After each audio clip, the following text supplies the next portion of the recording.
parent's biggest nightmare has to be seeing their child sick. Parents who have to live with a child battling an illness they know is terminal is something that most of us cannot begin to comprehend. Ruth Scully experienced that nightmare when her precious 4-year-old got sick. Unfortunately, her son Nolan's illness was terminal, and she bravely shared her struggles and sorrows on Facebook. Her post of the last 4 days with her beloved boy went viral. It's a heartbreaking read.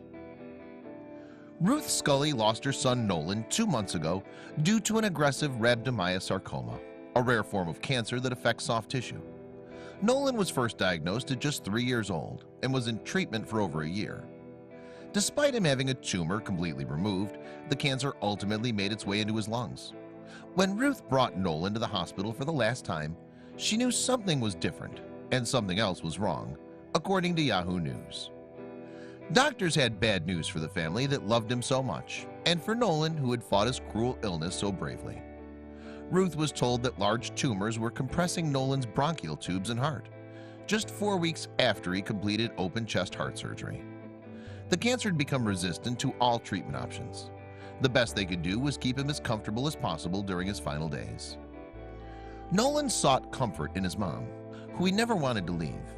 Even when she had a shower, he'd wait for her on the bathroom mat until she'd finished. But even when the situation was bleak, Nolan was there planning his will and how he would divide his possessions, making sure his family got his favorite stuffed animals. He told his mom he wanted to be remembered as a police officer. He even planned his funeral. I asked if he wanted people to be happy or sad at his funeral. He looked at me confused and said, "Happy. Why would anybody be sad?" Ruth said. Ruth said they spent his last days watching Peppa Pig on YouTube, having Nerf gun wars and smiling as many times as they could. Mom Ruth went to take a shower, worried about leaving her precious boy, but he reassured her that he'd be waiting outside for her on the mat.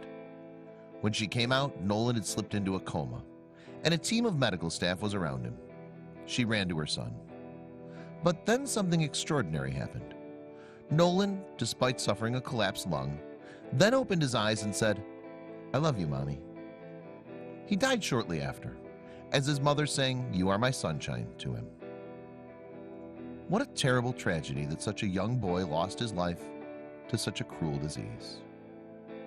Ruth now dedicates her time to helping in the fight to find a cure for this horrific disease. Rest in peace, precious Nolan.